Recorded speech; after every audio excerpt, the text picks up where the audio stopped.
Sud Radio, le journal des sports. Mon cher Quentin Barbazaro, bonjour. Bonjour Maxime Liedo. Et si je me demande, c'était Je l'aime à mourir de Shakira. C'était Je l'aime à mourir et pas l'encre de nos yeux. Mais il n'y en a aucun qui est fan absolument de Francis Cabrel. Il n'y a rien qui va. Il est d'Agen, il est de chez moi. Oui, d'accord. Je vois qu'on, ça y est, il y a des sectes comme ça qui se forment. Très bien. Le journal des sports avec vous, mon cher Quentin, avec du rugby et la 24e journée de Top 14 que vous avez pu suivre évidemment en direct hier sur Sud Radio, la radio du rugby bien évidemment. Et il faut le dire, Quentin, tous les prétendants au top 6 ont répondu présent. Et oui, que ce soit Montpellier avec une victoire à Castres 36-33, que le Stade Français, auteur d'un très gros succès à Montauban 73-25, ou la section paloise qui a tenu son rang face à Clermont 24-19.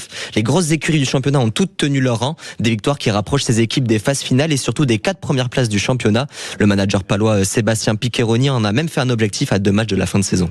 Il est évident que les 4 points du jour et les 8 points sur les 2 réceptions nous rapprochent très très fortement du top 6. Maintenant, vu la ferveur du jour, vu les émotions véhiculées du jour, il est évident que notre objectif c'est d'avoir un barrage à la maison. C'est d'être dans les 4 places qui valident ce barrage à la maison. Il est évident que si tu as une baguette magique pour me donner la 2e place, je la prends de suite. Maintenant, ça ne dépend pas que de nous.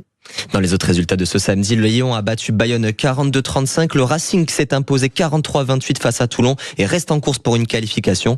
Et l'UBB a eu très chaud face à Perpignan, victoire 37-32 en fin de match. Pas très rassurant, une semaine de leur finale de Champions Cup face au Leinster. Ça c'est sûr, et ce soir un dernier choc est au programme de cette 24e journée. Oui Maxime, la revanche des finales 2021 et 2023 du top 14, un duel entre les stades. D'un côté le stade Rochelet et face à lui le stade toulousain ce soir à 21h05. Après leur victoire sur la pelouse du Racing 92 la semaine passée, les Rochelais ont repris espoir dans la course au top 6, tandis que Toulouse veut monter en puissance à l'aube des phases finales. Et pour Mathis Lebel, il est des Rouges et Noirs, jouer contre la Rochelle, c'est toujours excitant. C'est plaisant d'aller jouer dans des anciens comme ça. C'est quand même une super équipe du top 14 depuis maintenant plusieurs saisons. Donc ça, c'est toujours forcément excitant d'aller se confronter à une équipe qui, elle, est en mode phase finale parce qu'elle doit jouer sa place dans le top 6. Donc on aura déjà un avant-goût de ce qui pourra nous arriver peut-être plus tard. Donc ça, c'est quand même vachement excitant. Et continuer à travailler pour la fin de saison. Et quelques heures avant ce match, on ne manquera pas non plus de suivre les Bleus du 15 de France féminin. Elles affrontent leur bête noire, les Anglaises, invaincues depuis 2022. L'enjeu est simple, l'équipe qui gagne remporte le Grand Chelem dans ce tournoi Destination féminin. Ce serait un véritable exploit pour les Françaises qui n'ont plus battu les Britanniques depuis 8 ans. Un match prévu devant 42 000 spectateurs à Bordeaux. Donc ça, c'était pour le rugby. Un mot de foot à présent avec la dernière journée de Ligue 1 au programme ce soir et des enjeux quasiment à tous les étages, Quentin. Ah oui, Maxime, l'épilogue de la saison 2025-2026 de Ligue 1. Une dernière journée avec un multiplex de 9 matchs au programme, tous à 21h.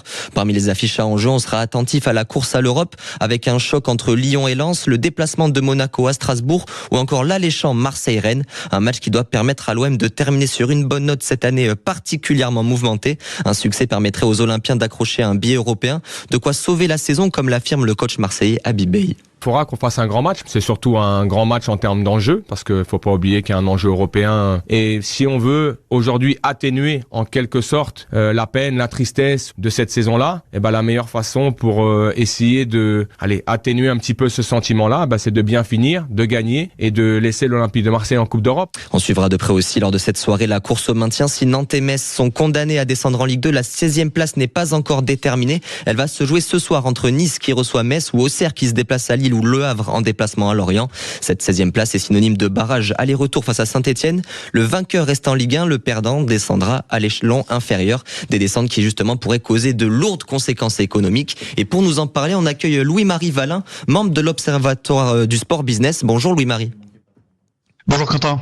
Alors d'un point de vue général, quelles sont les conséquences économiques que pourrait avoir une descente en Ligue 2 ou une montée en Ligue 1 pour les clubs de foot français ? Ah bien, effectivement, il faut bien se rendre compte que c'est un enjeu bien évidemment sportif pour ces clubs qui ont envie de gagner, mais aussi économique. Un club de Ligue 2 qui va monter en Ligue 1 va forcément gagner énormément d'argent. En effet, de prime abord, on peut déjà voir que d'un point de vue des droits télé, il y a forcément une explosion.